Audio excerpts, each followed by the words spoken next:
예, 세 번째 시간 요한계시록 1장 9절부터 20절까지 말씀드리겠습니다. 같이 한번 아침 시간에 했던 것처럼 교독해 보겠습니다. 요한계시록 1장 9절부터 20절까지 한 절씩 교독하겠습니다. 제가 먼저 읽습니다. 예수 안에서 여러분의 형제여, 이렇게 좀. 나 요한은 너희 형제요 예수의 환난과 나라와 참음에 동참하는 자라. 하나님의 말씀과 예수를 증언하였으므로 말미암아 밤모라 하는 섬에 있었더니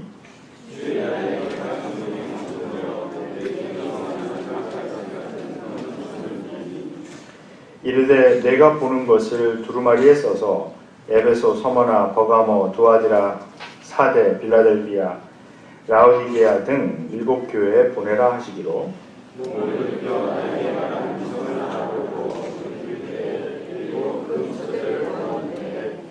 촛대 사이에 인자 같은 이가 발에 끌리는 옷을 입고 가슴에 금띠를 띠고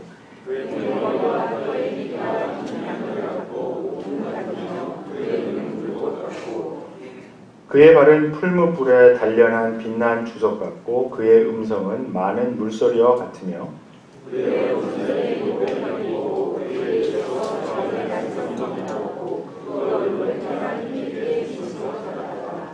내가 볼 때 그의 발 앞에 엎드려져 죽은 자 같이 되매 그가 오른손을 내게 얹고 이르시되 두려워하지 말라. 나는 처음이요 마지막이니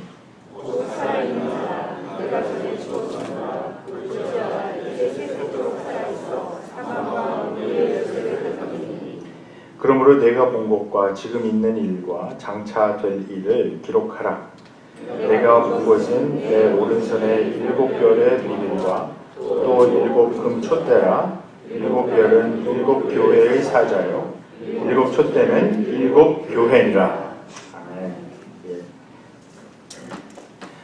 세 번째 말씀, 예수의 음성.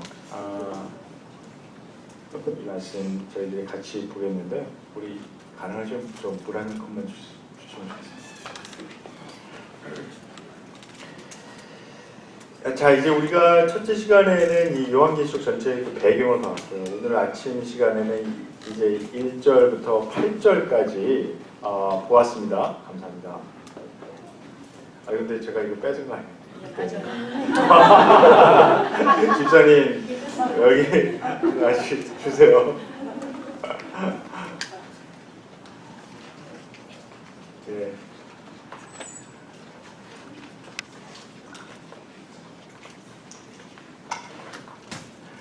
근데 이제 1절부터 3절까지는 그 전체적인 요한계시록에 대한 어떤 인트로덕션, 소개같이 이제 시작이 되고 4절부터 이제 본격적으로 이제 편지 형식의 소개가 이제 시작되지 않습니까? 그래서 그 편지 형식의 보통 처음 시작이 이제 편지를 보내는 사람과 받는 사람 그리고 간단한 인사가 있다고 했는데 그 인사가 그 은혜와 평강을 주시는 분을 굉장히 이렇게 좀 길게 이렇게 표현했습니다. 그래서 삼위일체 아버지 하나님, 아들 예수 그리스도, 성령을 7명으로 이렇게 표현해서 그렇게 하다가 이게 자연적으로 어떤 찬양으로 그냥 확 넘어가 버렸습니다.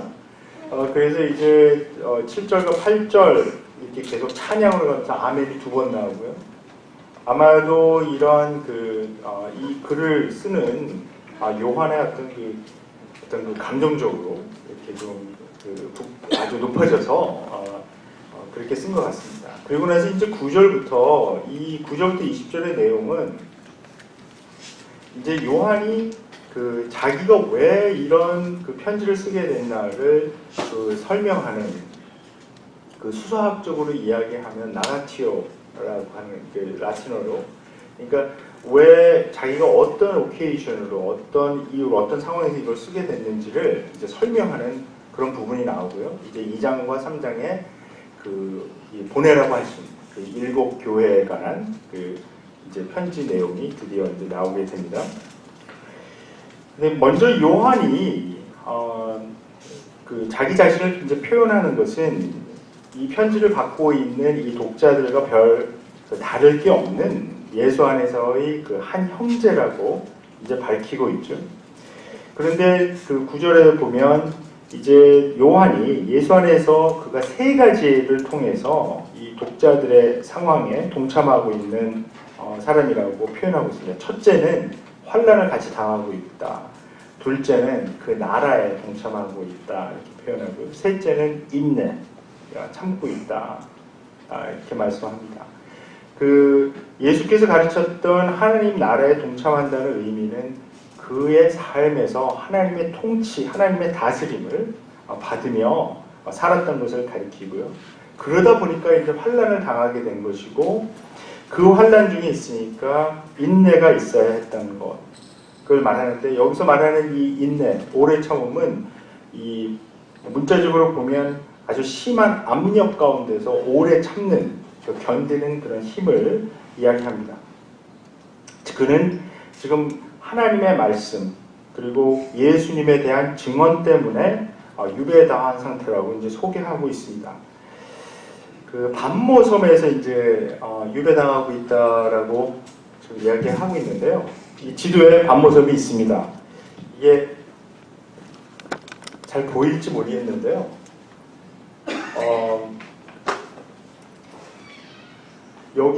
여기가 이제 에베소거든요. 여기에 이제 가장 먼저 그 편지가 이제 보내지고 이런 식으로 이렇게 쭉 돌아가게 되는데, 여기서 여기가 반모섬인데 여기가 에베소에서 한 40마일 정도 떨어진 그런 곳입니다.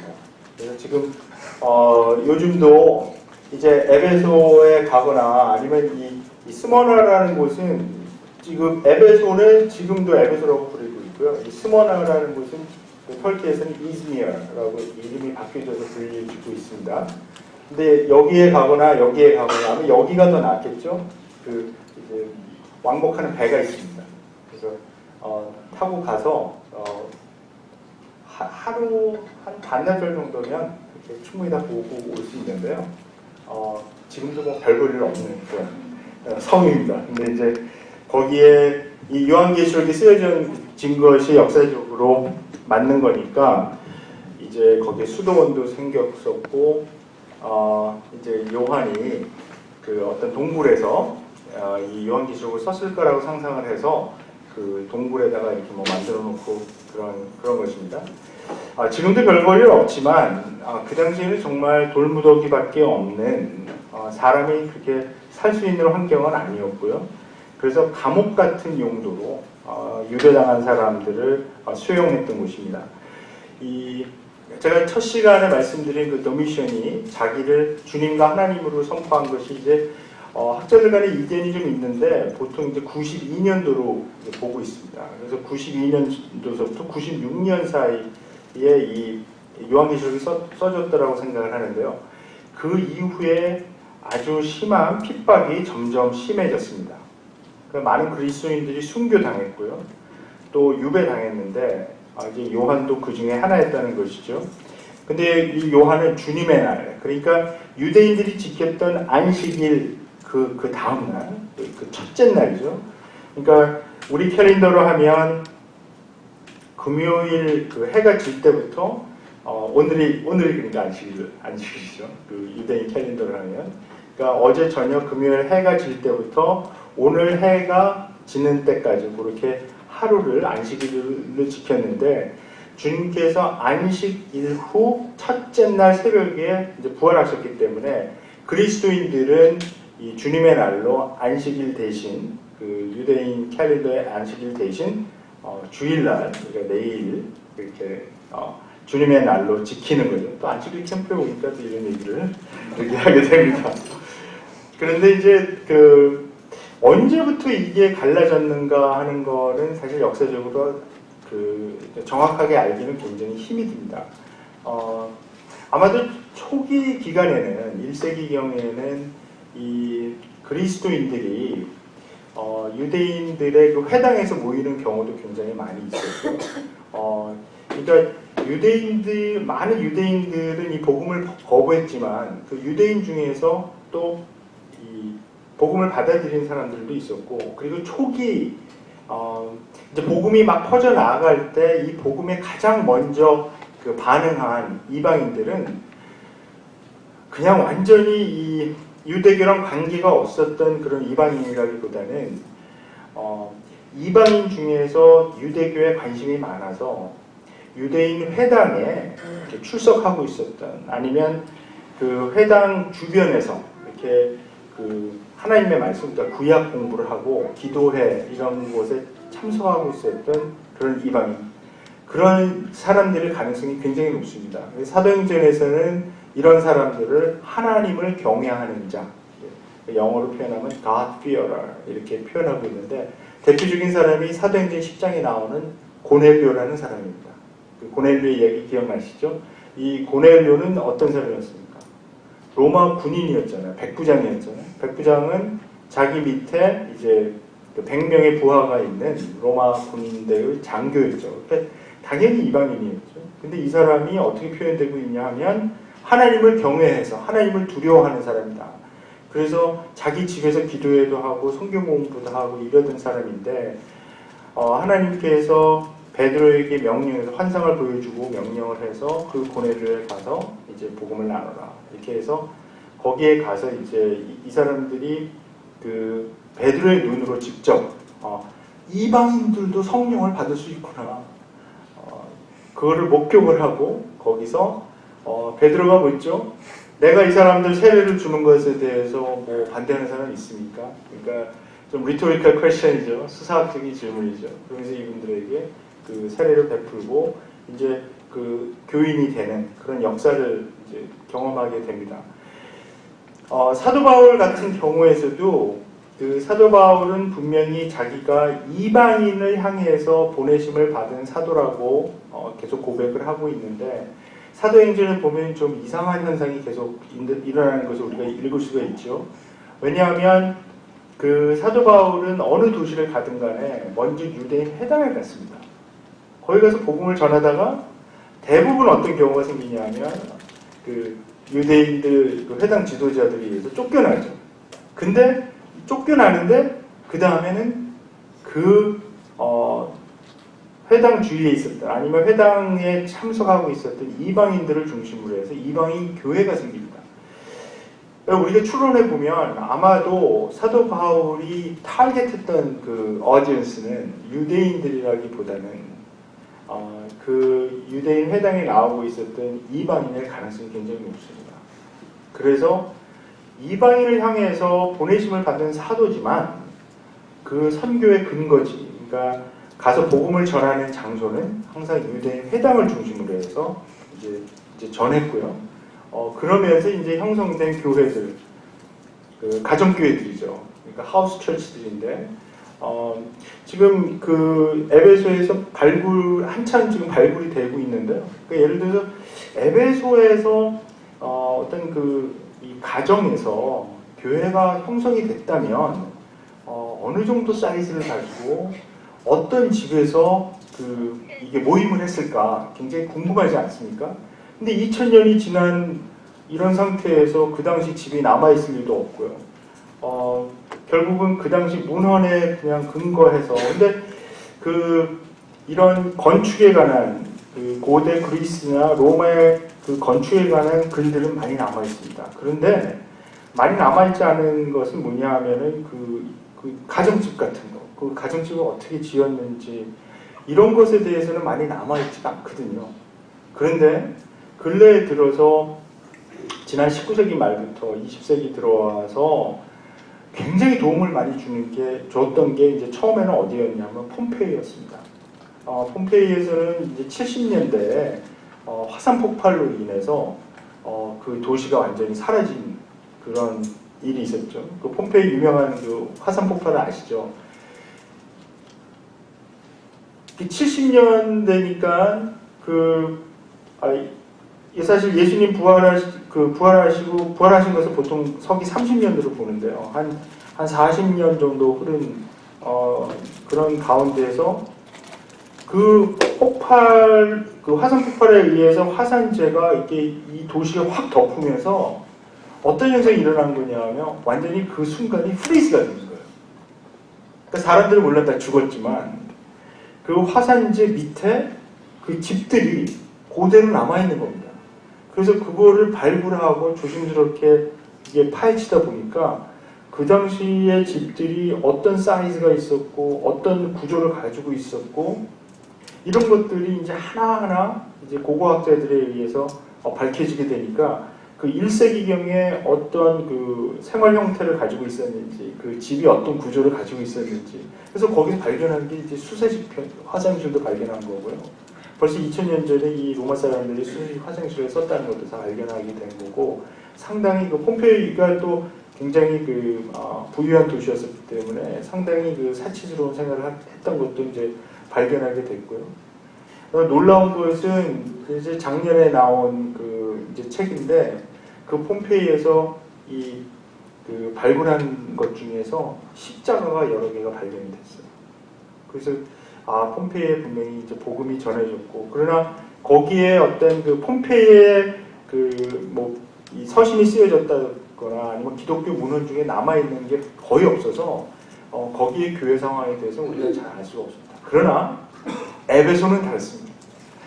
에베소는 지금 그 바울 서신 중에 에베소서도 있고요.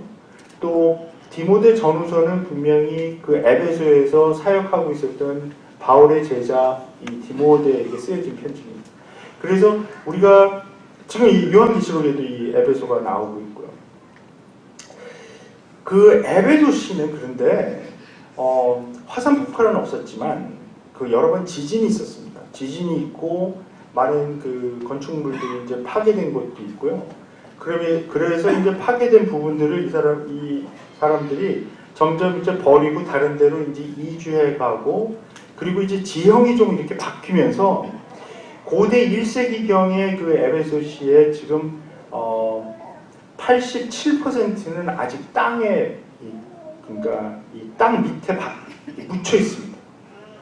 그래서 13% 정도만 지금 그 발굴을 했는데요. 이 13% 정도 발굴한 것도 굉장한 규모입니다.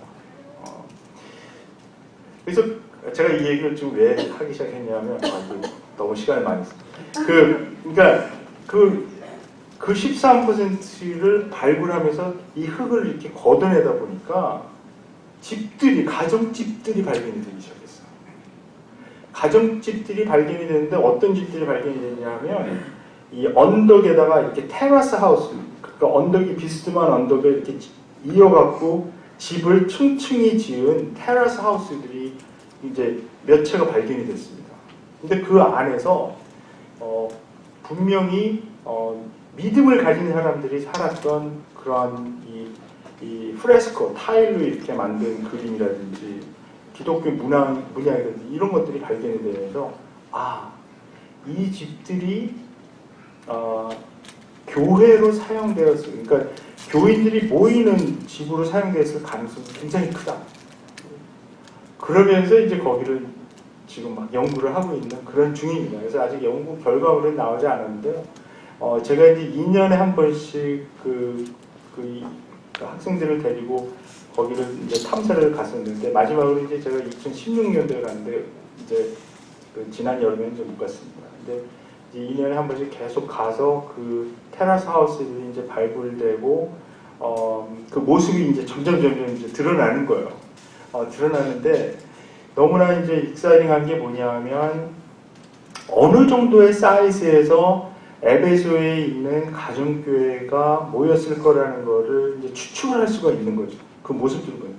그 땅 밑에 묻혀 있었기 때문에 거의 원형 그대로 묻혀 있습니다. 그리고 그 프레스코 그 타일로 만든 그 컬러까지도 색깔도 거의 보존이 돼 있어요.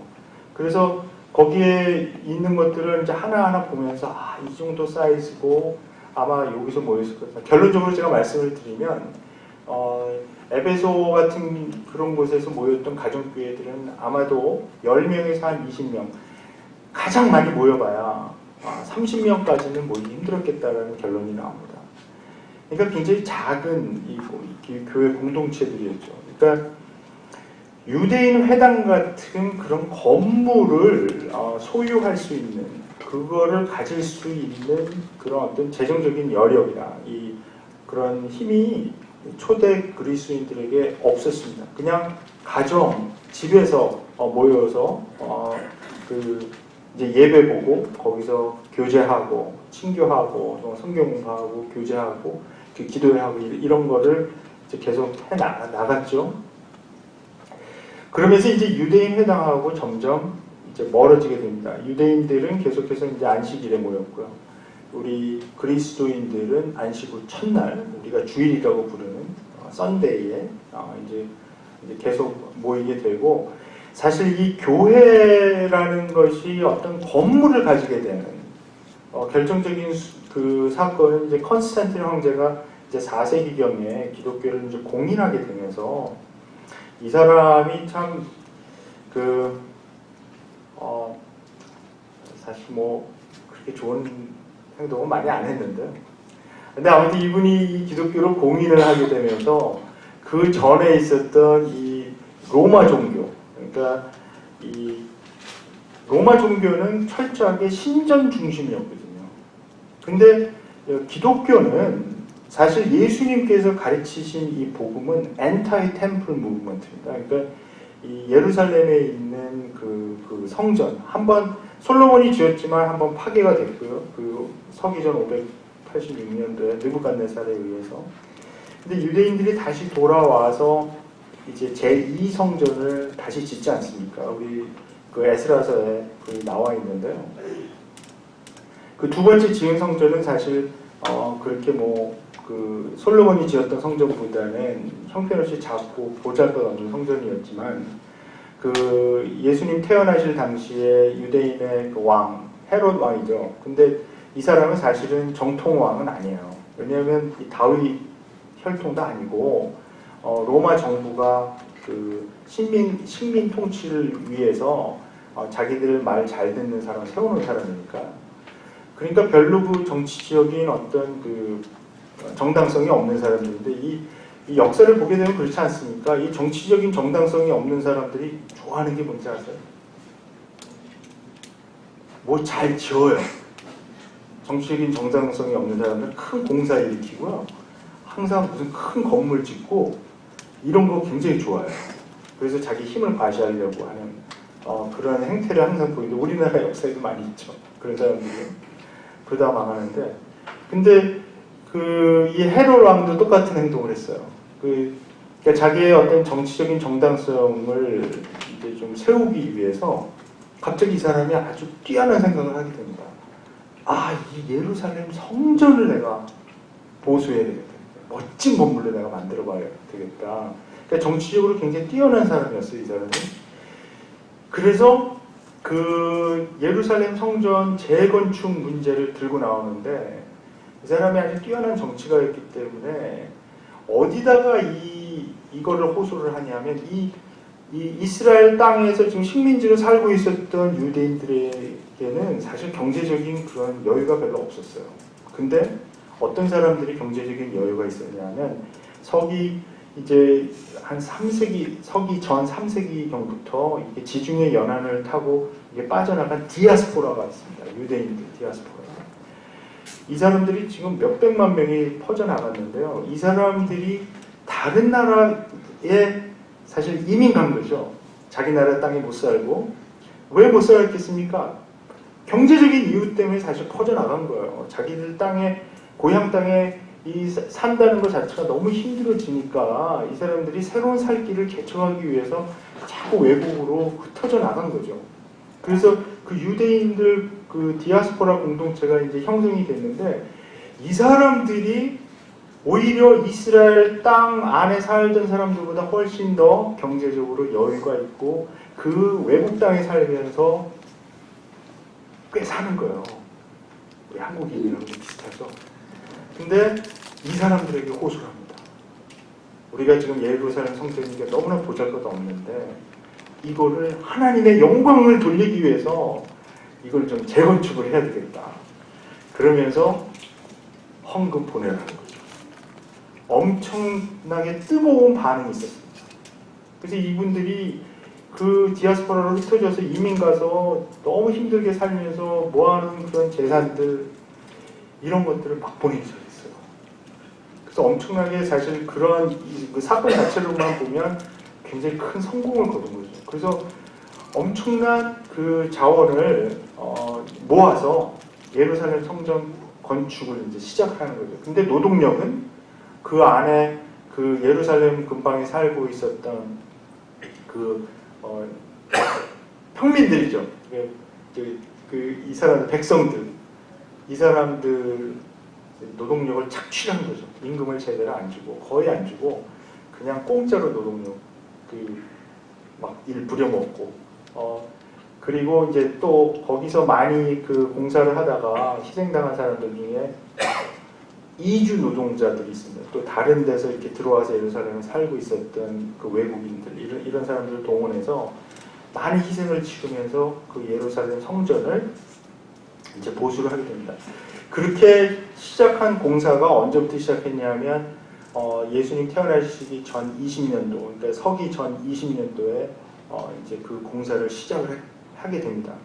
그래서 한참 예수님께서 이 땅에 오셔서 사역하실 때 그 공사가 상당히 많이 진척이 됐어요. 많이 이제 진척이 돼서 근데 아직도 공사 중이었습니다. 그런데 예수님께서 요한복음 2장에 보면 그 예루살렘에 가셔서 성전을 보시고 뭐라 그러십니까? 이 성전을 허물어버려 3일에 하는 내가 다시 짓겠다 말씀하시잖아요. 성전이 너무 썩어서 이거는 하나의 어떤 그 독재자, 정치 독재자 아니면 그 로마 제국의 퍼핏, 그 허수아비 이 사람이 자기의 어떤 정치적인 그 정당성을 확보하기 위해서 벌인 쇼라는 거죠. 그리고 그 안에서 그 성전을 관리하고 그 성전을 통해서 자기들이 권력을 휘두르던 사두개인들 이 사람들이 이 성전을 통해서 장사를 했거든요. 왜냐하면 이제 성전이 좀 거대한 모습으로 이렇게 모습이 갖춰지고 막 거기다 이제 나중에 이제 그 서기 63년도에 완성이 되거든요. 근데 벌써 이제 예수님 당시에 그거 완성이 되기 30년 전이지만 그래도 벌써 막 금으로 치장하고 굉장히 화려하게 이거 지어놨습니다. 그리고 그때 당시에 세계 7대 불가사의 중에 하나로 뽑힐 정도로 굉장한 건축물을 해놨거든요. 그러니까 유대인 디아스포라 공동체에서 어떤 열망들이 생기냐 하면은 내가 예루살렘, 물론 이분들이 헌금도 많이 보냈고요. 그 성전 건축하는 데 있어서. 거기에 내가 죽기 전에 한번 순례 가는 거. 이게 일생의 꿈이 된 거예요. 그러니까 이분들이 아주 먼 거리를 계획을 짜서 그 돈을 모아서 그 예루살렘 성전에 그 순례를 하러 옵니다. 가장 인기 있었던 기간은 바로 6월절 기간입니다. 6월절 기간에 다른 때도 왔지만 그 6월절 기간에 특별히 그 당시 예루살렘 그 전 인구가 갑자기 2배로 불 정도로 많은 사람들이 이제 오게 됩니다. 이 사람들이 와서 예루살렘 성전에서 자기가 평생에 한번 좀 제대로 된 레위기서에 쓰여 있는 그 제사를 드리고자 하는데 제사를 드리려면 흠없는 짐승을 잡아서 드려야 될 거다. 근데 그 짐승, 흠없는 짐승, 제사에 쓰일 수 있는 그 짐승, 어프로브 받은 거, 그 코셔 받은 거는 그 성전 안에서만 사고 팔 수 있게 만들어버렸어요. 사두개는 머리가 좋죠. 비즈니스 하는 사람. 그런데 그 이 율법에 토라에 또 뭐라 그러냐면은 이 로마의 동전에는 이 황제의 얼굴이 각인이 되어 있습니다. 이런 이미지 사용하는 건 이거는 율법에서 금지잖아요. 이 로마의 동전은 성전에 갖고 들어오면 안 됩니다. 이거는 성전 안에서는 사용될 수 없는 거예요. 그러니까 성전 안에서 사용될 수 있는 이런 짐승이나 자기가 제사에 필요한 것들을 구입할 수 있는 돈으로 돈을 바꿨어요. 돈을 바꾸는데 제대로 바꿔줬겠습니까? 엄청난 피를 차지를 하고 바꿔줬겠죠. 그러면서 엄청난 이득을 취하는 거예요. 이 사두개인들이. 근데 그거를 이제 원래는 성전 바깥에서 이제 그 장사를 시작했었는데 예수님 당시에 어떤 기록이 있냐면은 이 사람들이 아예 이거를 성전 안까지 갖고 들어옵니다. 그 환전소. 그러니까 예수님께서 성전 청소하시면서 뒤집어 엎어버린 그 테이블이 바로 그 테이블이에요. 이 돈 바꿔주는 테이블, 머니 체인저들. 갖고 들어왔는데 이 성전이 원래 열왕기상 그 이제 8장에 기록되어 있는 여러 그 디자인하고 남아 있는 거 보면 이 조감들을 보면 이 성전에서 가장 큰 면적을 차지하고 있는 것은 사실 이방인의 뜰입니다. 놀랍게도. 유대인들은 이걸 받아들이려고 그러지 않았지만 하나님의 명령대로 솔로몬이 원래 지었던 이 성전에서 가장 여자분들을 위한 따로 또 Court of Women 따로 있었고요. Court of the Gentiles 따로 있었고요. 그러니까 이게 그 여자분들과 이방인들을 배려하고 이분들이 와서 기도하고 복음을 전하고 그러니까 그때는 복음이라고 그러지 않았겠죠. 하나님의 말씀을 배울 수 있는 그런 뜰이 마련이 되어 있었는데 가장 큰 면적은 이방인의 뜰이었습니다. 사두개인들이 그 이방인의 뜰을 자기네들 장사하는 비즈니스하는 곳으로 바꿔버리고요. 이방인들을 못 들어오게 하고 원래는 거기가 이방인들이 와서 하나님의 말씀을 듣고 그래서 그 솔로몬이 열왕기상 8장에서 기도하는 걸 보면 이런 이방인들이 멀리서부터 이 여호와의 명성을 듣고 이곳에 찾아와서 이방인들이 기도하거든 하나님 이들의 기도를 들어주셔서 이들도 구원받게 해주십시오 이런 기도를 하는데 그런 원래 성전의 목적에는 완전히 벗어나는 반대되는 그런 행동을 한 거죠. 그러니까 예수님께서 거기 들어가서 그 동물 가지고 있는 사람 다 쫓아버리고 그 테이블 그 머니 체인저들 갖고 있는 그 상 다 뒤집어 엎으시고 그러면서 이제 제가 오늘 아침에도 말씀을 드렸지만 너희는 이걸 강도의 소굴을 만들었다. 그러면서 예수님께서 선포하신 게 뭐냐면 이 성전을 허물어 버려라. 그냥 내가 3일 안에 다시 시켜도 예수님께 그 당시에 이제 제자들이 이해를 못했지만 결국 제자들이 나중에 예수님 부활하신 후에 이해했던 것은 뭐냐면 그게 예수님의 부활을 의미하는 거였구나. 그러므로 기독교는 우리 그리스도교는 처음부터 사실 엔타이 템플 릴리전이에요. 그러니까 건물 자체에 대한 예수님의 그 복음의 아주 기본적인 그 개념은 이 건물 자체에 대한 중요성을 두지 않는 것입니다. 그런데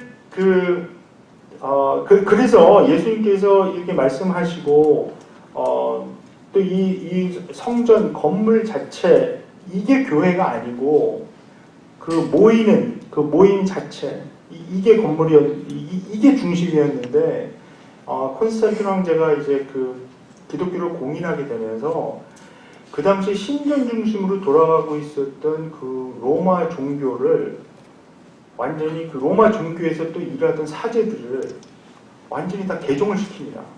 강제로. 그러니까 이런 사람들은 지난주까지는 로마 종교를 그 섬기던 이방 제사장들이었는데 갑자기 기독교 사제가 되는 거죠. 한 일주일 지났는데. 그러면서 로마 그 여러 그 신들을 섬기던 그 신전들은 갑자기 교회가 된 거죠. 그래서 커다란 교회들이 등장하기 시작합니다.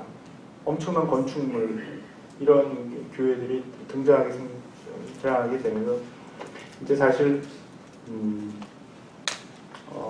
그 며칠 전에 문재인 대통령이 그 성베드로 성당에 가서 이제 미사 드리겠다고 그러잖아요. 이제 그거 그 유튜브에 좀 나온 걸 좀 봤는데 사실 저는 좀 믹스 필링이에요.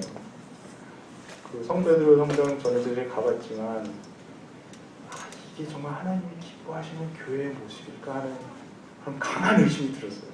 굉장히 웅장하고요, 멋있어요.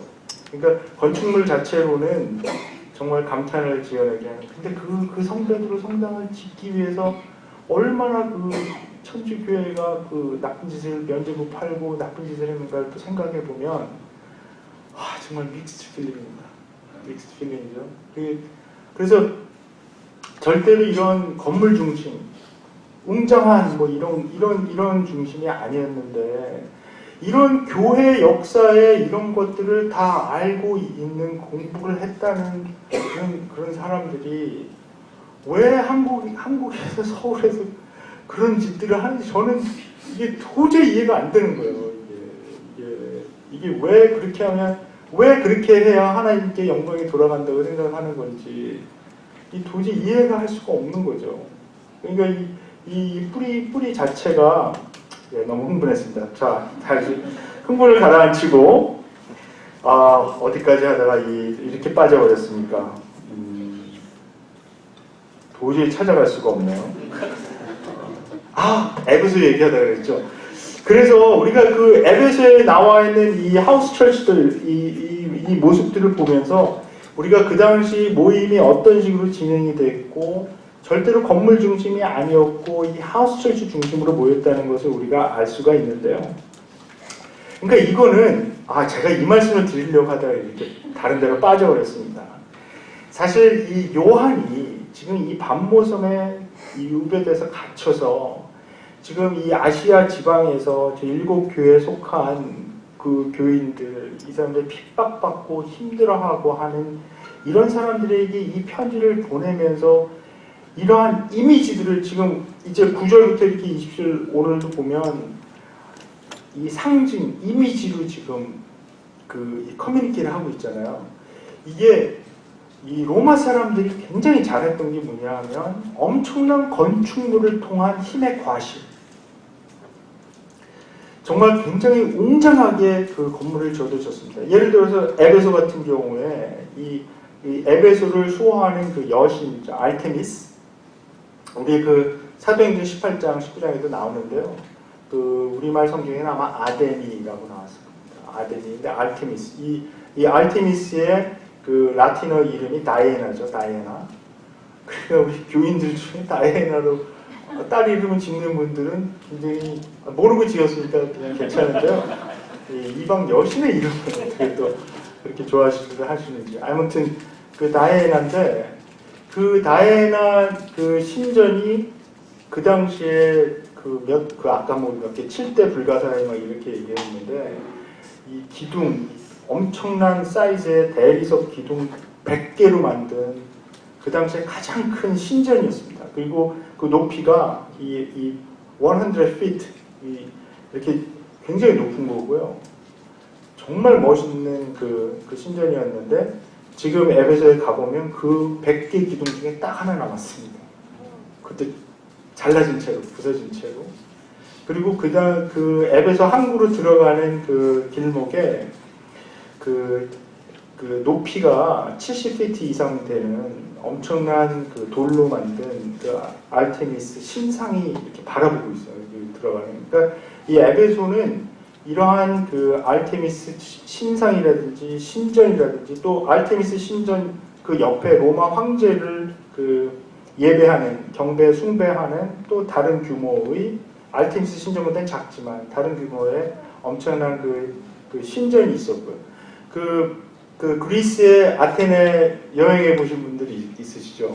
그 아테네 그 끝에 아크로폴리스 항상 이 그리스 그 도시들은 이 언덕 밑에다가 도시를 형성하고 그 보통 그럴 때 아크로폴리스라고 하죠. 이 가장 높은 곳 언덕에다가 자기들을 보호해주는 수호신의 신전을 짓습니다.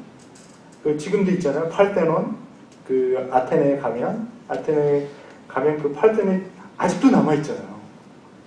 이게 사실 엄청난 거죠. 왜냐하면 그 서기전 6세기에 이거 지은 거거든요. 이게. 그리고 온갖 그 그리스의 과학, 건축술을 그 기술을 사용해서 지었기 때문에 그렇게 막 폭격도 받고 막 그랬는데도 아직 다 부서지지 않고 굉장히 남아있고 거기 실제로 가면은 이 기둥들을 이렇게 똑바로 세워놓은 게 아니라 이렇게 굉장히 삐뚤삐뚤하게 세워놨는데 시각적인 약간 일루전이 일어나갖고요.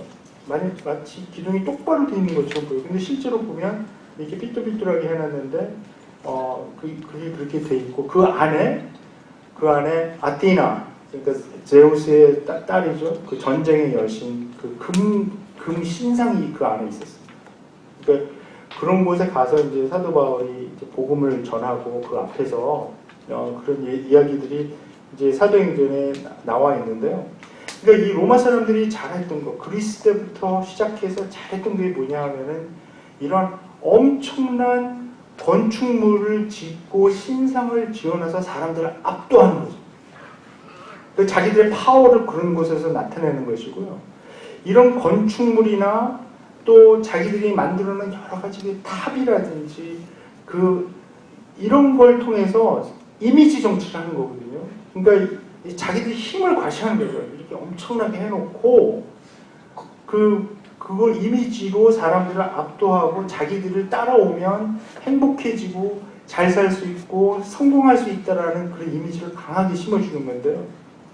여기 요한이 지금 이 9절부터 20절에서 시작하는 게 바로 엔타이 이미지, 얼터너티브 이미지를 보여주는 거예요. 로마 제국이 보여주는 저 허상, 가짜라는 겁니다. 저건 진짜 파워가 아니라는 거예요. 저건 거짓말이라는 거죠. 오히려 그리스도를 따르는 사람들이 보아야 할 이미지는 하나님의 아들 예수 그리스도가 보여주는 그 이미지를 봐야 된다. 그래서 얼터너티브 이미지를 지금 계속 보여주고 있는데요. 자, 그 본문을 한번 자세히 보겠습니다. 이 요한이 어떤 그 음성을 이제 듣게 되는데요. 근데 굉장히 흥미롭게도 이 요한은 사실 이 음성을 듣는다라고 표현을 안 하고 음성을 보았다라고 표현을 합니다.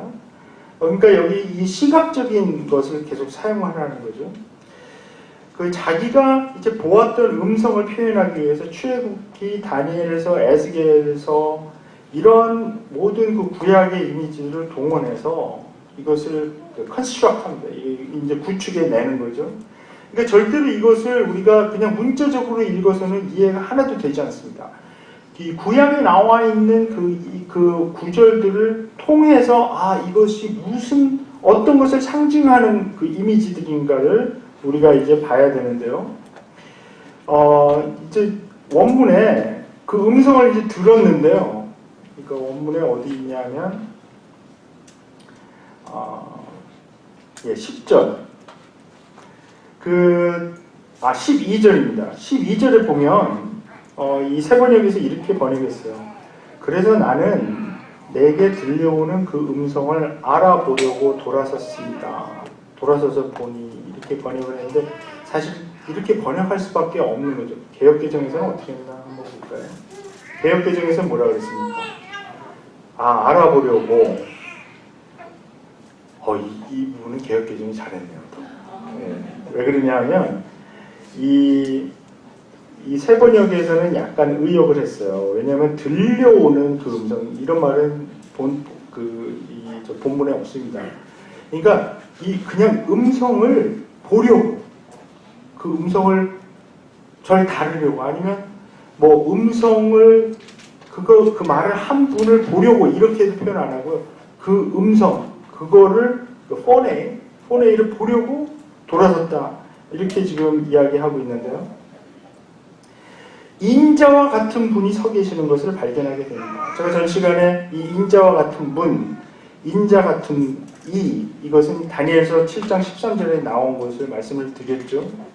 이스라엘의 메시아로 오실 거라고 예언됐던 바로 그분인데요.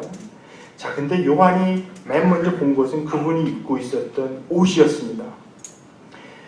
어떤 옷을 입고 있냐면 아론 같은 대제사장이 입었던 제사장의 의복을 입고 있었습니다. 이 구약에서 제사장은 하나님과 이스라엘을 잇는 중보자의 역할을 했죠. 그러니까 이어주는 사람이죠. 어떤 다리 같은 역할인데요. 그래서 이스라엘 백성이 지은 죄를 용서받기 위해서 제사를 하나님께 받아서 갖다 이제 가져가서 바쳐주는 역할을 했기 때문에 너무나 흥미롭게도 이 히브리어 이 제사장을 라틴어로 번역할 때요, 이 로마 사람들이 펀티펙스라는 말을 썼습니다. 펀티펙스는 브리지 빌더라는 뜻입니다. 그래서 지금도 교황을 펀티프라고 부르잖아요. 그래서 이 펀티펙스 줄임말인데요. 너무나 흥미있게도 이 펀티펙스는 엔지니어였어요. 그 당시에. 그러니까 이 브리지 빌더들, 이 다리를 그 만드는 사람들로 이 제사장을 표현했는데 상당히 의미가 있다고 생각합니다. 그러니까 제사장은 하나님과 사람들을, 그 백성들을 연결하는 다리를 건설하는 사람들이다. 그렇죠? 근데 예수님 같은 경우는 아예 그 다리가 되신 분이죠. 그냥 연결만 하는 것이 아니라, 그래서 나를 밟고 가라 그렇게 말씀하시는 건데요. 죄 때문에 도저히 건널 수 없는 간격이 생겨버린 사람들과 하나님을 연결하는 그 다리 자체가 예수님께서는 되신 것입니다. 그래서 요한이 돌아와서도 이렇게 그 음성을 보려고 보니까 거기에 그 인자 같은 이, 그러니까 다니엘서에 예언되어 있었던 그분, 예수님을 보게 되는데 그분이 아론 같은 대제사장이 입었던 제사장의 의복을 입고 있었다는 것을 보게 됩니다. 이제 14절부터 자기가 본 예수님을 상징적으로 여러 각도에서 이제 그리기 시작합니다. 자, 첫 번째. 머리와 머리털은 흰 양털과 같고 눈과 같이 희다고 묘사합니다.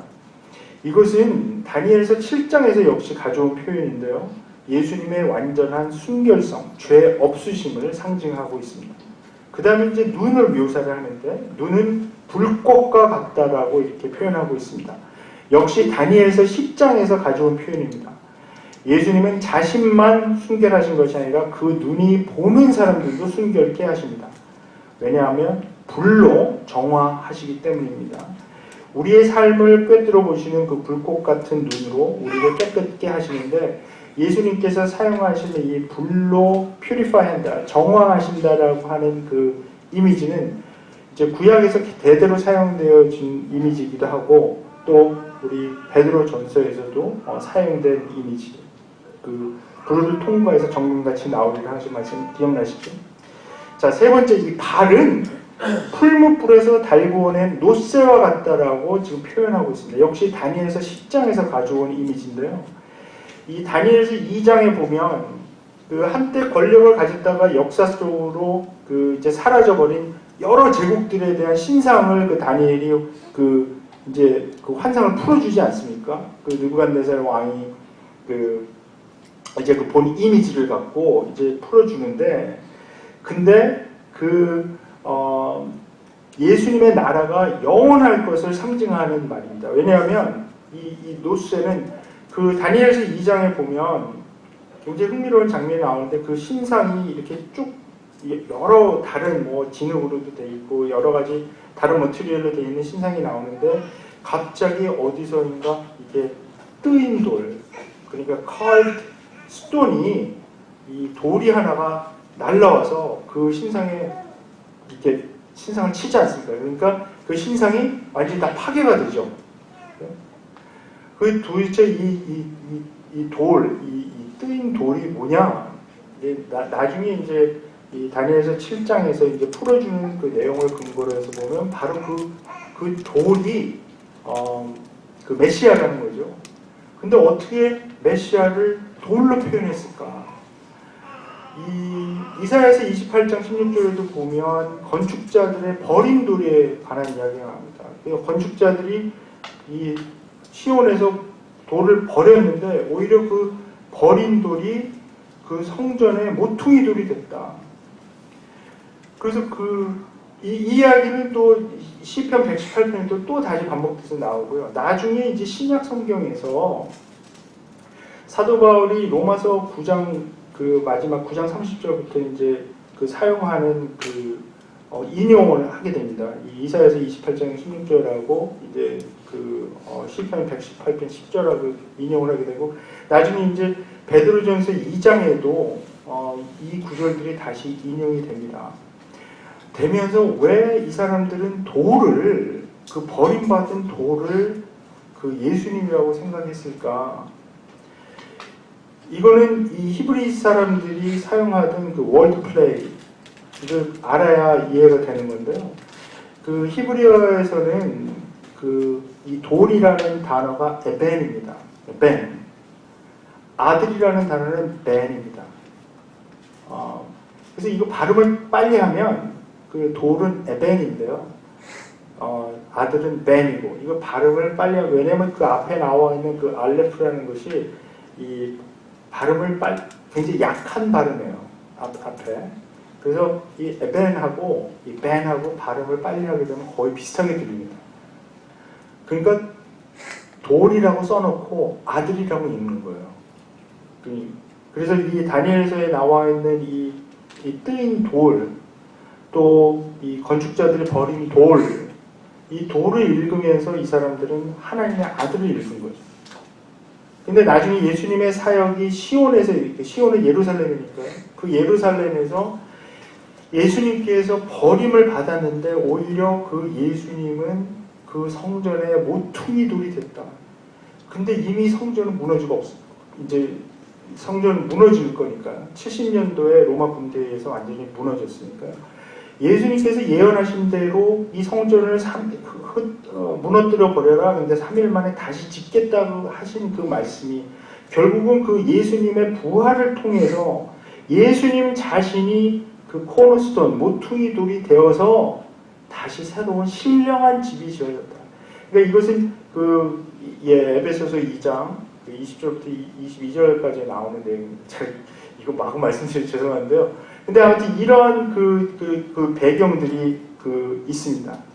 그래서 이 발이 풀무불에서 달구어낸 이 노새 같다라고 하는 의미는 예수님의 나라가 영원히 지속될 것을 상징하는 것이고요. 네 번째는 그 음성을 큰 물소리와 같다라고 표현하고 있습니다. 많은 물이 갑자기 흘러갈 때 나는 이 소리인데요. 제가 이제 볼더 한인교회라는 곳에서 사역했다 그러지 않았습니까? 몇 년 전에요. 볼더에서 홍수가 날 때, 이 덴버나 볼더나 이 지대가 굉장히 높으니까 1600m에 있는 도시들이거든요. 그리고 이제 라키 산맥 바로 밑에 있는 도시이기 때문에 이런 곳에서 홍수가 난다. 굉장히 상상하기 힘든데, 나중에 이제 타임 매거진에 나온 것을 읽어보니까 이게 1000년에 한 번 날까 말까 한 홍수라고 그래요. 정말 엄청난 홍수가 났어요. 이 하늘이 정말 구멍이 뚫어진 것처럼 이 물이 쏟아지기 시작하는데 순식간에 유니버시티 오브 콜로라도 볼더 캠퍼스가 정말 물로 다 완전히 잠겨버리고 무시무시한 홍수가 났습니다. 근데 그때 그 성도들이 물이 내려오는 이 소리, 큰 물소리를 들었다는 거예요, 자기 밤에. 그래서 제가 그 얘기를 듣고 나중에 이거 설교할 때 그거 써먹었습니다. 근데 저는 못 들었으니까. 근데 그분들이 근데 정말 무서웠대요. 물이 흘러내리는 그 소리. 그래서 거기 라키 마운틴 내셔널 파크 올라가는 길에 아직도 흔적들이 많이 있어요. 많이 복구를 했는데 큰 물소리는 굉장한 두려움을 주는 그런 소리이기도 합니다. 그리고 이제 오른손에는 7뼈를 쥐고 있다고 말씀합니다. 7뼈는 나중에 밝혀지지만 7교회의 심부름꾼, 그것을 상징한다는 것이 이제 밝혀지고요.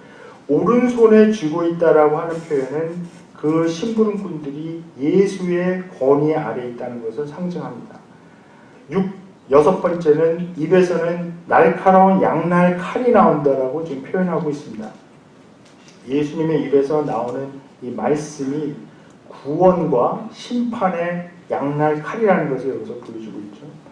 마지막 7번째는 그 얼굴이 해가 강렬하게 비치는 것 같다라고 이렇게 썼습니다. 이 이미지는 성경에서 나오는 가장 오래된 축도인 민수기서 6장 24절부터 26절을 연상시키죠. 여호와는 내게 복을 주시고 너를 지키시기를 원하며 여호와는 그의 얼굴을 내게 비추사 은혜 베푸시기를 원하며 여호와는 그 얼굴을 내게 향하여 드사 평강 주시기를 원하노라. 가장 오래된 축도인데요.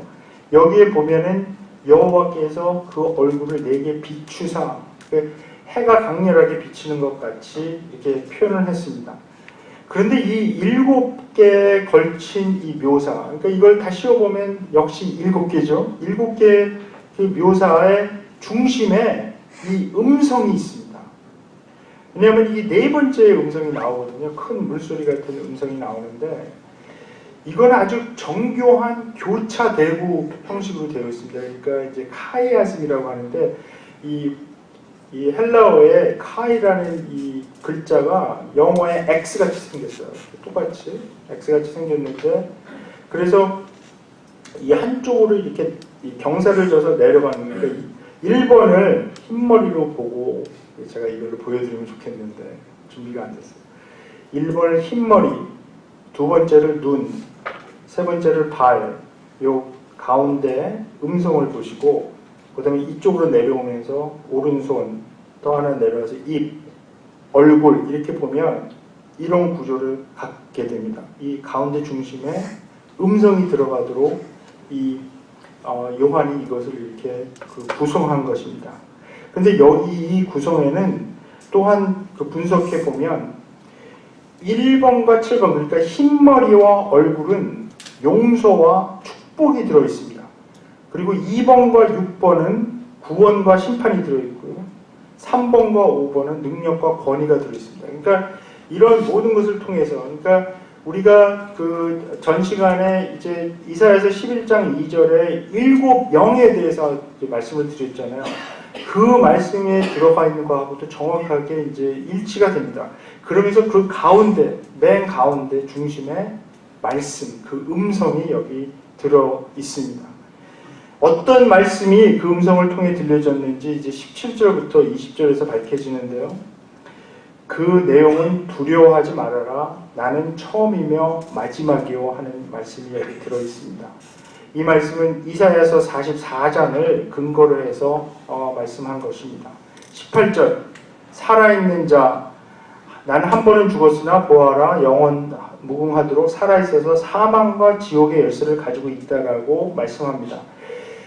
이분은 이 인자 같으신 분은 부활하셔서 죽음과 지옥의 열쇠를 가지고 계시는 최종적인 그러니까 사탄은 이 예수님의 부활을 막지 못하면서 죽음과 지옥, 사망과 지옥에 관한 권한 그것을 예수님에게 빼앗겨 버렸습니다. 그래서 이제 모든 권한은 예수님께로 속하게 된 것이죠. 창세기 3장에서 이 인류가 죄를 지으면서 그 죄와 더불어서 이 사망이 들어오게 됩니다. 이것은 이제 로마서 5장 12절부터 21절에 근거한 내용인데요. 이 죄를 따라서 이 사망이 들어오면서 이 죄와 사망, 죄와 죽음이라는 것이 같은 페어로 계속 같이 다니면서 같이 역사하면서 능력을 가지고 인류를 공포로 그러니까 우리 인간을 공포로 몰아넣고 두려움에 떨게 만들었죠. 그러나 예수님의 부활은 이것을 극복하고 이 권위를, 이 파워를 뺏어버렸습니다. 그래서 이 죄와 사망의 권세, 이것이 이 빼앗겨버렸기 때문에 이 지옥이라는 개념은 이 하데스라는 개념인데요. 이거는 그 그리스 신화에서 이 살아있는 자와 죽은 자가 건널 수 없는 그 간격, 거기가 이제 강으로 되어 있는데 그리스 신화에서 그 강을 한번 건너면 다시 돌아올 수도 없고 영원히 거기 갇혀 있을 수밖에 없는 그것을 이제 그 하데스라고 불렀습니다. 그 단어를 여기서 지금 사용하고 있는데 그 신약 성경에서 이 지옥이라고 번역되는 이 단어가 이제 하데스도 있고 쉬올이라는 그 히브리어 단어를 사용할 때도 있습니다. 근데 이런 모든 개념들은 어떤 개념이냐면 결국 하나님과 완전히 분리되는, 영원히 분리되는, 그러니까 다시 돌아올 수 없는 그 하나님과 분리되는 그러한 그 어떤 뭐 장소를 생각해도 되고 그런 현실을 지금 이야기를 하고 있는데요. 여기 지금 요한이 보여주는 것은 뭐냐면 이제 이 죽음과 지옥에 관한 열쇠를 예수님께 가지고 있다. 이 모든 권한이 이제 사탄, 하나님을 대적해서 하나님을 자기가 하나님이 되려고 했던 그 세력에서 이제 빼앗겨서 그 세력에서 빼앗아서 이제 모든 권한을 예수님께로 이제 가져가게 됐다 말씀합니다. 마지막으로 요한이 본 그 그림의 비밀이 밝혀지는데 7촛대는 7교회라는 것이 밝혀지고요. 7별은 그 교회를 맡고 있는 심부름꾼, 메신저죠. 여기 이 심부름꾼이라고 번역을 했는데 이 말은 사실 그 헬라어로는 앙겔로스, 그러니까 천사인데, angel, 천사인데, 이 앙겔로스라는 말은 천사로 번역을 할 수도 있지만 메신저로 번역을 할 수도 있습니다. 그래서 이 천사를 어떤 그런 그 교회를 관장하고 있는 각 교회, 일곱 천사로 이렇게 이해를 해도 되는 거지만, 또한 그 일곱 교회에 주님께서 주시는 메시지를 전달하는 그 메신저들, 그걸로 볼 수도 있습니다. 어떤 의미로 쓰여지고 있는지는 사실 이 일곱 교회의 이 내용을 우리가 자세히 봐야지 알 수가 있는데요. 그냥 제가 간단히 말씀을 드리면 어차피 요약을 할 거니까요. 그냥 이 어떤 그 슈퍼내추럴한 초자연적인 존재로서 뭐 천사가 이 교회들을 뭐 이렇게 돕고 있고 보호하고 있다, 그런 개념이 아니고, 여기 요한계시록 2장과 3장에 나오는 이 앙겔로스, 이 분들은 메신저라는 그 개념이 더 강합니다. 그래서 이분들은 그 인간을 얘기를 하는 건 아니고요. 인간 그 각 교회에 하나님의 말씀을 전달하는 역할을 하는 어떤 영이라고 할 수도 있겠죠. 어떤 영적인 존재. 그래서 그 각 교회들에게 이 메신저에게 이 말씀을 전하라. 이렇게 계속 이제 주님께서 이제 말씀을 하시고요. 성령께서 이제 말씀하시는 것을 들어라. 그렇죠. 그래서 이 메시지를 전달하는 사람으로 이제 표현되고 있습니다. 네, 결론을 짓겠습니다. 제가 이거 한 30분만 하고 요약을 하려고 했는데, 그러나 시간이 많이 갔습니다. 그쵸, 결론을 일단 짓고요. 그리고 우리 이따 저녁 시간에 또 이어서 그때 그렇게 하도록 하겠습니다. 근데 제가 이제 제가 세 번째 강의하는 거니까 이제 아시겠죠? 제가 결론 짓는다 그러면 금방 안 끝납니다. 한 20분 갑니다. 또 이제 빨리빨리 하겠습니다. 이 본문에서 이게 사실 이제 그 2장과 3장 7교회에 보내는 메시지 바로 전에 나오는 그 중요한 상황을 얘기를 해주는 거거든요. 요한이 도대체 왜 이렇게 상징과 은유로 가득 찬 그런 편지를 쓰게 되었을까? 왜 사실 그리스도인들도 알아듣기 힘든 이러한 글을 썼을까? 물론 이제 그 당시에는 사람들이 이런 상징적인 이야기들, 또 이렇게 은유를 쓰는 것에 대해서 묵시문학적으로 굉장히 익숙했기 때문에 아마 이분들이 많이 이제 이해를 했을 거고요. 또 사실 우리가 신약 성경을 보면서 깨닫게 되는 게 뭐냐면, 이 초대 교회의 성도들이 말씀을 얼마나 잘 알고 있었는지에 대해서는 또 깨닫게 됩니다. 왜냐하면 이 사도 바울도 그렇고 베드로도 그렇고 야고보서도 그렇고 특히 요한계시록 같은 경우는 이렇게 구약에 대한 은유, allusion, 이렇게 indirect reference, 뭐 direct quotation도 있지만 이렇게 여러 가지가 있는데, 이걸 도대체 이분들이 이 편지를 읽는 것을 들으면서 다 이해했을까? 그런 의문이 막 들 때도 있어요, 사실. 이런 상징, 은유들을 이거 다 이해했을까? 단번에 듣고. 제가 이제 그 논문을 로마서를 썼는데, 로마서에도 이 구약 인용이나 은유가 굉장히 많이 나오잖아요. 특히 이제 제가 논문을 9장부터 11장까지 썼는데, 그래서 계속 드는 생각이 뭐냐면, 그 로마서 9장, 10장, 11장에만 해도 이 구약 인용과 은유 이런 게 사실 수백 번이 나옵니다. 근데 그러면 바울이 이런 편지를 써서 로마에 있는 교인들한테 보냈을 때 이 사람들이 이거를 읽으면서 아니면 들으면서 이게 바로 이해가 됐을까? 근데 사도 바울이 로마서 7장 1절에 뭐라 그러냐면, 율법을 아는 너희에게 이걸 쓴다, 이런 얘기를 하거든요. 그러니까 지금 만약에 이런 글을 써서 자기가 이렇게 은유를 하고 이 간접적으로 이렇게 인용을 하고 이런 거를 만약에 그 청중이 알아듣지 못한다면 안 썼을 것 같아요. 근데 그렇게 썼단 말이에요. 그러니까 이분들이 그 당시에 얼마나 그 헬라어로 번역된 이 구약 성경, 이게 셉투아진트라고 70인역이라고 하죠. 셉투아진트. 그거를 얼마나 이분들이 많이 공부를 하고 그것을 알고 있었는가를 사실 좀 추측해 볼 수 있을 것 같아요. 이분들은 정말 그 말씀 알고 있었거든요. 그러다 보니까 우리는 너무나 힘든 거죠. 그런 실력을 가진 분들이 읽던 이 글들을 우리는 사실 구약도 잘 모르고 그 당시 어떤 상징을 쓰여주는 잘 모르는 상태에서 자꾸 성경을 보면서 이걸 이해를 하려고 하니까 너무 기분이 딸리는 기분이 딸려서 근데 더군다나 요즘 들어서는 사람들이 또 구약도 많이 안 읽잖아요.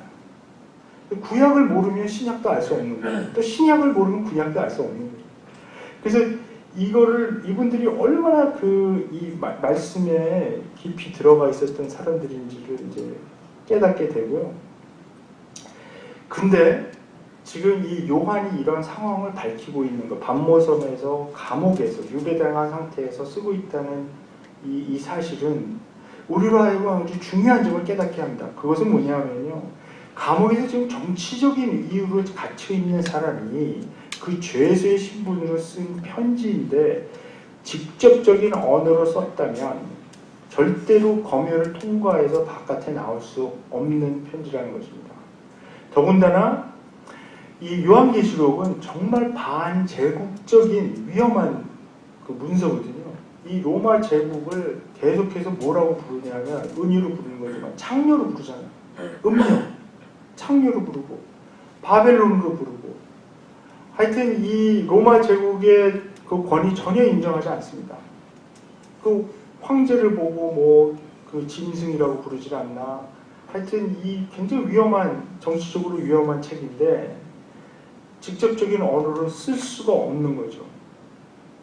그래서 이 요한은 철저하게 상징으로 인사이드에서는 알아들을 수 있는 말이지만 아웃사이드에 있는 사람들은 도저히 무슨 소리를 하는지 알 수가 없는.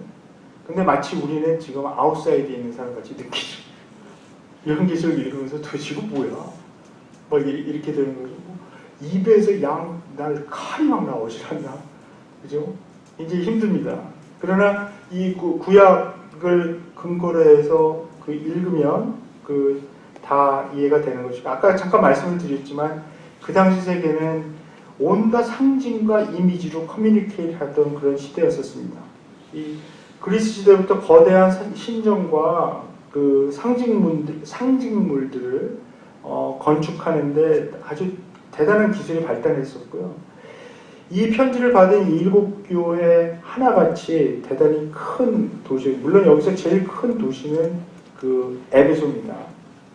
그 에베소에는 지금 우리가 쉽게 1세기경에 한 20만에서 25만 정도가 이 에베소시에 살고 있었다는 것을 상상할 수가 있습니다. 왜냐하면 그 고대 그 도시들은 그 자기들이 그 도시의 인구의 한 10분의 1 정도로 그 극장을 만들었어요.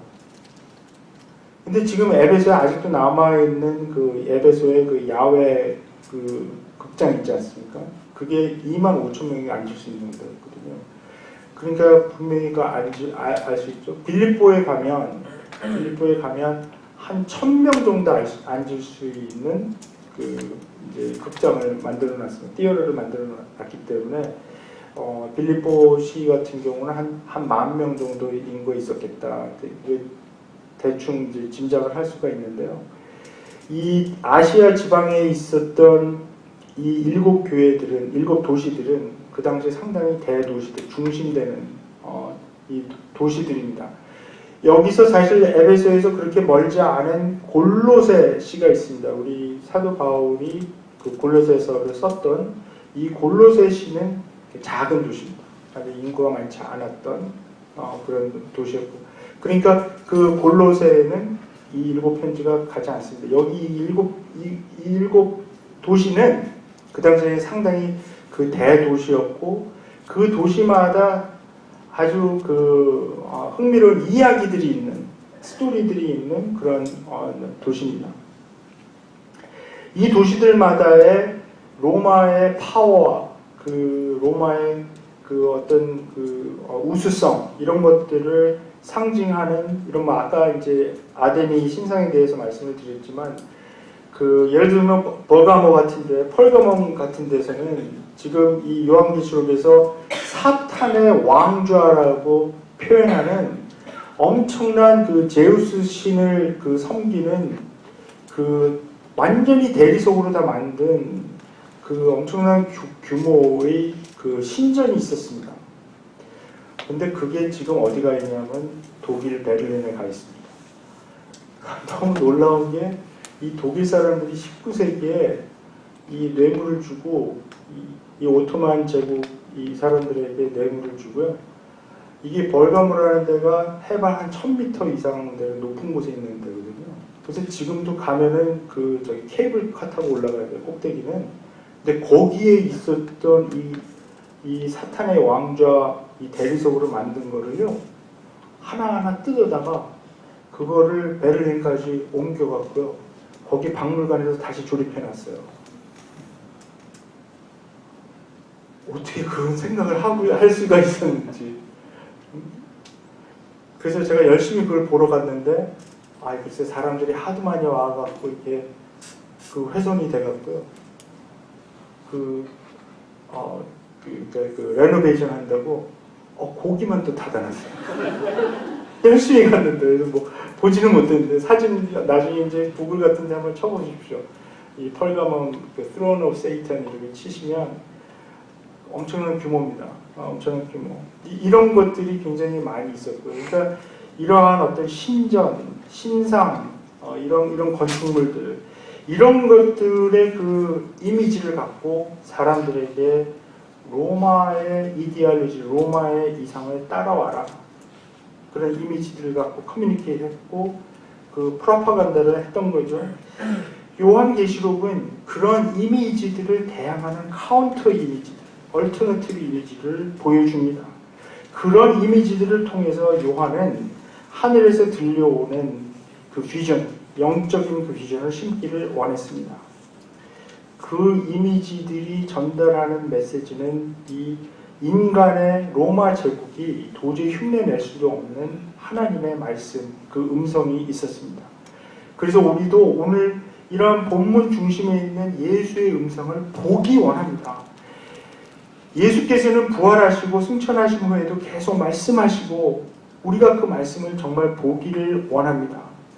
지금도 우리에게 계속 말씀하시면서 우리를 설득하시고 움직이셔서 하나님 나라가 계속 오게 격려하는 그런 분입니다. 그 음성을 통해서 우리에게 용서와 축복을 약속해 주시는 분이고요. 구원과 심판의 메시지가 그 입을 통해서 우리에게 계속 전달되는 것입니다. 오직 예수 그리스도만이 죽음과 지옥의 열쇠를 가지고 계시는 분입니다. 그래서 멸망과 정죄, 이것들을 다 해결하신 분이고, 그 부활하신 그 영원한 생명을 가지고 우리를 이끌고 계시는 그런 분입니다.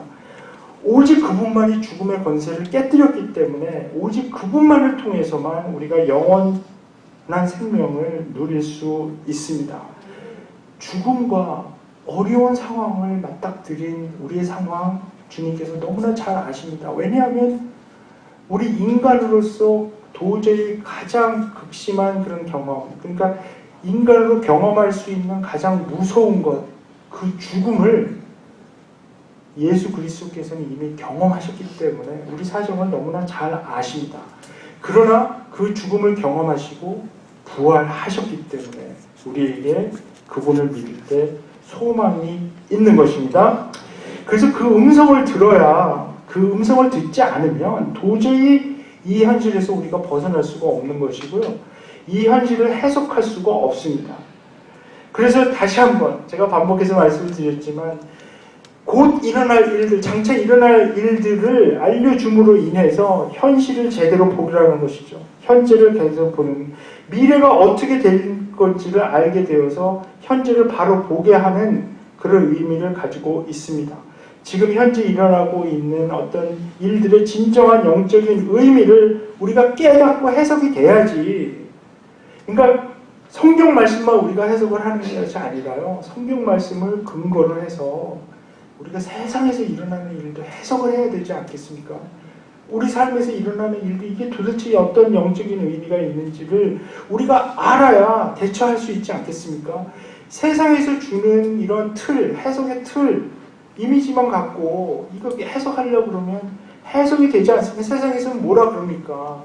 네가 노력 안 해서 그래. 이렇게 얘기하죠. 세상에서 너 행복해지려면 열심히 노력해. 업적 쌓아. 성취해. 계속 올라가야 돼. 돈도 모아야 되고. 제가 한국에 가서 우리 저기 청년들하고 집회를 하다가 그때 무슨 사건인지 잘 기억이 안 나는데 무슨 갑질하는 게 이게 막 다 언론에 막 뭐 수포 갑질했다. 그 한국에서 그런 보도 계속 나오잖아요. 이게 저는 아주 굉장히 흥미로운 문화 현상이라고 지금 생각을 하는데요. 왜냐하면 한국같이 이렇게 갑질, 그러니까 돈이 있고 권력이 있는 사람들이 그 돈이 없고 권력이 없는 사람들에 대해서 막 비인간적으로 대하고 막 마구 대하고 이러한 굉장히 흥미로운 문화 현상이라고 저는 생각을 해요. 이게 한번 그런 일이 일어나면 사람들이 막 다 분노하잖아요. 어떻게 그럴 수가 있어? 그거죠. 저 대한항공에서 땅콩 가져오라고 했는데 그거 있잖아요. 그 여자. 그래갖고 무릎을 꿇리고 때렸다 막 이렇게 하고 재판하고 막 이러는데 아무튼 그런 얘기가 많이 나와서 그 청년들에게 이런 질문을 했어요. 그러면은 이걸 통해서 뭘 배웠냐, 뭘 깨달았냐 물어봤더니 어떤 청년이 정말 기가 막힌 답을 했어요. 뭐라 그랬는지 아세요? 그러므로 나는 을이 되면 안 되겠다. 그러니까 그 레슨이 뭐냐면 그러니까 나는 빨리 갑이 돼야 돼. 그래서 아무도 나를 못 건드리게 해야지 된다는 거를 배웠다는 거예요. 그래서 다 웃고 말았어요. 웃었는데 근데 그 청년은 막 농담을 한 얘기 같지는 않아요. 근데 혹시 모든 사람들이 이렇게 생각하는지도 모르겠어요. 그렇죠? 빨리 성공해야 날 못 건드리게 해야지 내가 저 한심한 을의 그 처지에 들어가지 않지. 내가 열심히 살지 않고 학위도 못 받고 빌빌거리고 무슨 포지션도 못 얻고 막 이렇게 되면 돈도 없고 이러면 그 당하면 안 돼. 혹시 이렇게도 그러니까 이거를 같이 다 그냥 그 현상을 그 갑질한 사람들 나쁜 놈이라고 얘기를 하지만 이런 현상에 대해서는 그냥 받아들이고 있는 거 아닌가 그런 생각을 했어요. 그러니까 이건 현실이야. 이건 그냥 일어날 수밖에 없는 일이고 그러니까 이 현실에서 내가 배울 수 있고 내가 해야 되는 건 뭐냐면 빨리 열심히 노력해서 성취해서 업적 쌓아서 올라가서 갑이 돼야 돼.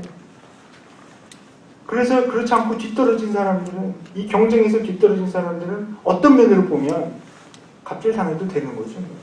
자기가 열심히 못해서 그런 거예요. 부모를 잘 만난 것도 실력이라고 그런다면서요. 그렇게 얘기하고 돈이 있는 것도 실력이라고 그러는. 근데 사실 이 로마 제국이 보여주고 있는 어떤 이 파워 스트럭처가 사실은 그런 거거든요. 그런 거거든요. 왜냐하면 이 로마 제국에서 성공할 수 있었던 로마 제국이 세계를 제패하고 사실 아직도 어떻게 보면 이 로마 제국의 그림자 안에 있다라고 말하는 학자들도 있거든요. 끊임없이 모든 이 21세기, 20세기, 21세기에 들어와서도 사람들이 어떻게 하면 옛날 로마의 영광을 우리가 되찾을 수 있을까 하는 그런 생각을 가지고 있다는 거죠. 그러니까 그때 로마 제국이 누렸던 그 파워, 그 권세를 우리가 참 좀 차지했으면 좋겠다. 그래서 미국하고 유럽하고 경쟁한다 이런 얘기들.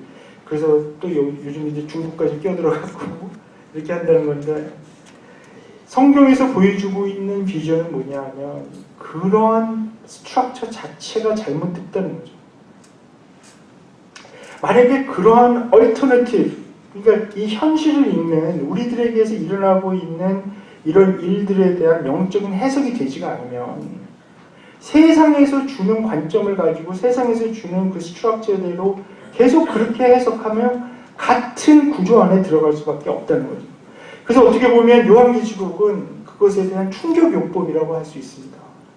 로마 제국이 아무리 너희들에게 이러한 이미지와 상징물 이런 거를 갖고 자기들의 파워를 과시하고 억압하고 누르고 죽이고 때리고 하지만 우리에게는 완전히 다른 스트럭처를 가진 우리 주님 예수 그리스도, 약함으로 강함을 이기신 분, 죽음으로 이 사망의 권세를 오히려 이겨버리신 분, 이분을 따라가는 거니까 우리는 그 죽임 당하신 어린 양, 제가 이제 오늘 저녁하고 내일 더 자세하게 말씀을 드리겠습니다. 그것을 따라갈 때 이 로마 제국이 주는 이 유혹, 두려움, 겁, 이것을 극복할 수 있다는 거죠.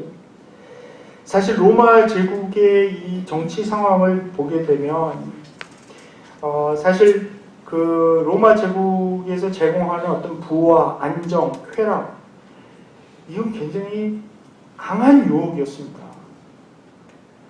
그 로마 제국이 이룩한 그 그리스 문화에 그 근거한 것이지만, 그 베이스를 한 거지만, 로마 사람들의 천재성은 자기들이 파워를 잡게 됐을 때 그리스 문화를 무시하지 않았다는 거죠. 그래서 그레코 로만 컬처라고 했잖아요.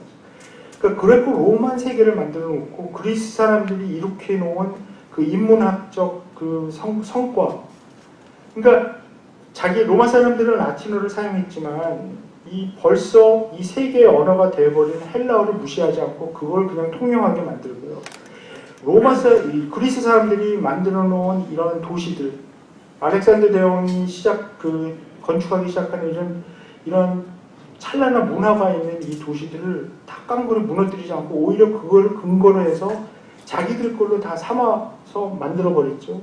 그렇기 때문에 여기에 굉장한 그 문화가 있었고요. 그 예술, 건축, 문학 굉장히 찬란하지 않습니까? 과학도 발달했고 수학도 발달했고 이런 것을 근거로 해서 이 사람들이 지금 추구했던 어떤 부와 명예, 안정을 주고요, 쾌락을 주고 이런 것들은 이 로마 제국의 시스템에 그냥 들어가기만 하면, 거기서 열심히 하기만 하면 자기들도 누릴 수 있다라고 하는 그런 유혹, 그리스도인들에게는 굉장히 큰 유혹이었죠.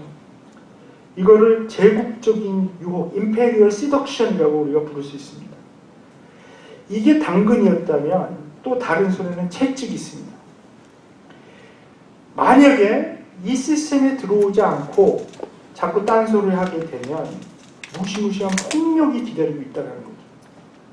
만약에 이 권위에 도전하거나 황제의 권위, 또 로마 제국이 내세우는 이런 이데올로지 이상에 반하는 그런 행동, 이런 것들을 하게 되면 무시무시한 폭력과 죽음이 기다리고 있다. 이런 겁을 주고 사람들을 두려움으로 꼼짝 못하게 하는 거죠. 그래서 이 사람들을 노예로 만들어 버려서 이 사람들을 질질 끌고 가는 그 제국의 파워가 있다는 거죠. 그러니까 제국의 유혹과 제국의 겁박, 이것이 이제 같이 있는 거죠.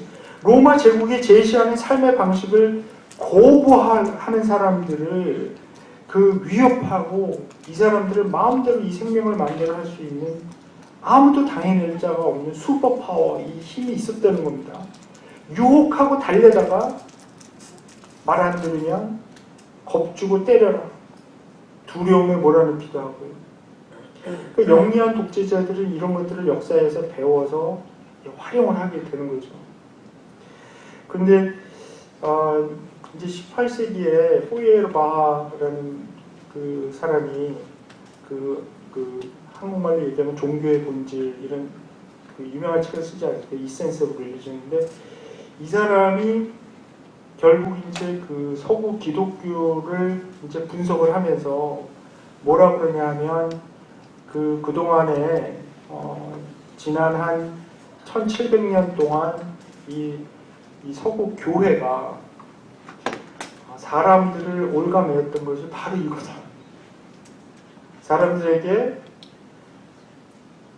축복을 약속했다가 또 그걸 갖고 잘 안 들으면 사람들을 공포로 몰아넣는 두려움, 심판 이거 갖고, 그러니까 복을 약속했다가 사람들이 말 잘 안 들으면 그 다음에는 겁을 주고 하는 이걸로 교회의 권력을 유지했다.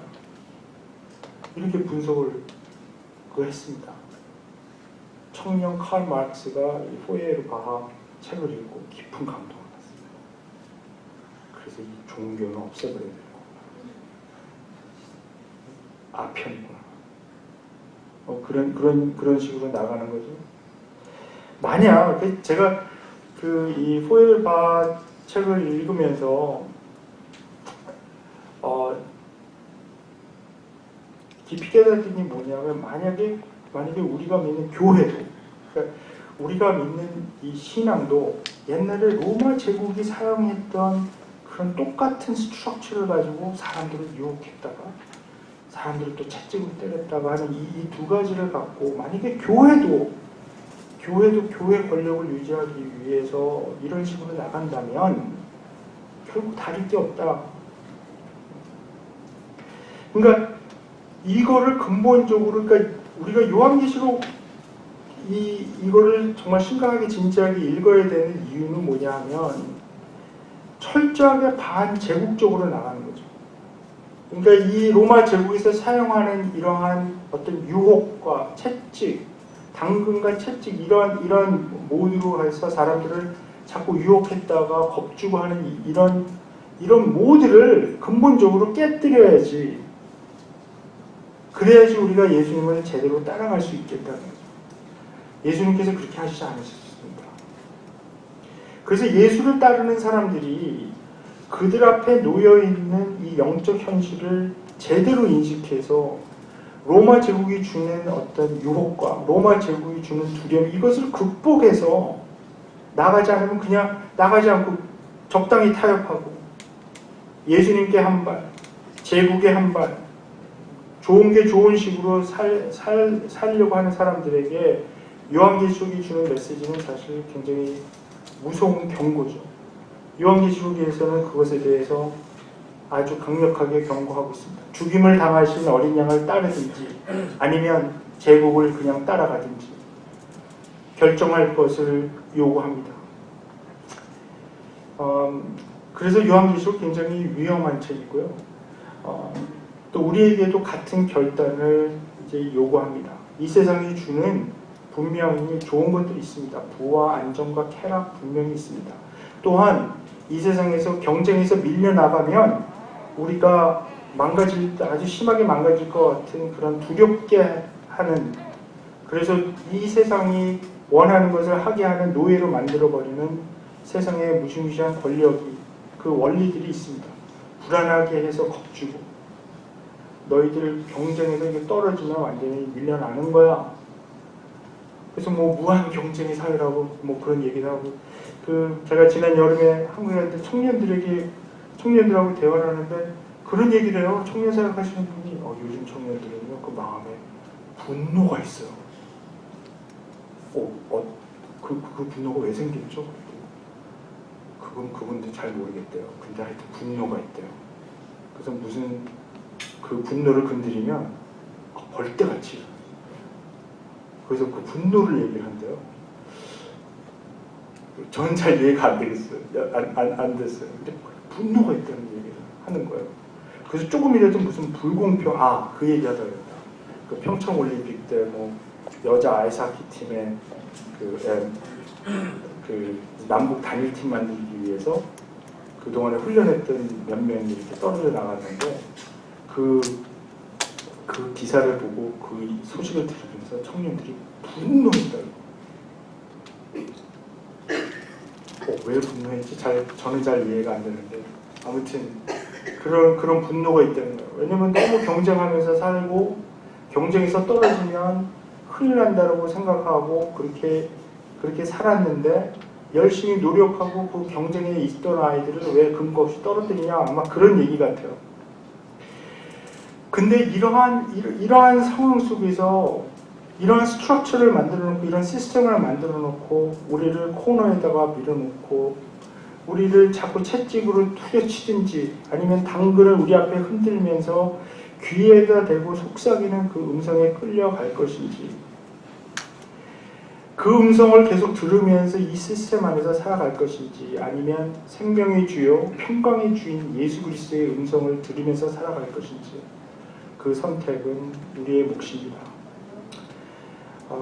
제가 바라기는 오직 우리의 소망 되시는 예수님만 따라가고 예수님의 음성을 들었으면 좋겠습니다. 우리 다 그렇게 되신 우리 성도님들 되기를 축원드립니다. 한번 기도하겠습니다. 우리 잠시 시간이 많이 갔는데 잠시 오늘 말씀 제가 두서없이 막 이 얘기 저 얘기 막 해서 죄송한데 그래도 혹시 하나님께서 말씀해 주신 것이 있다면 우리 잠시 기도하면서 하나님께 고백하고 또 다짐하는 그런 시간이 있었으면 좋겠습니다. 각자 기도하겠습니다. 하나님 아버지 감사합니다. 오늘 요한계시록 1장 9절부터 20절의 말씀을 통해 저희들이 주님의 음성만을 들을 것을 명령받았습니다. 하나님, 오직 주님의 음성만 듣게 하시고 세상의 소리, 세상의 음성 듣지 않게 도와주시옵소서.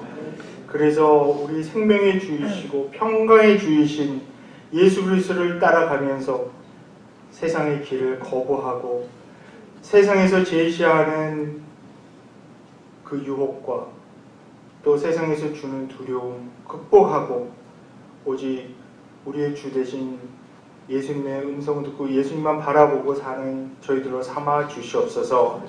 감사드렸고 예수님의 이름으로 기도합니다.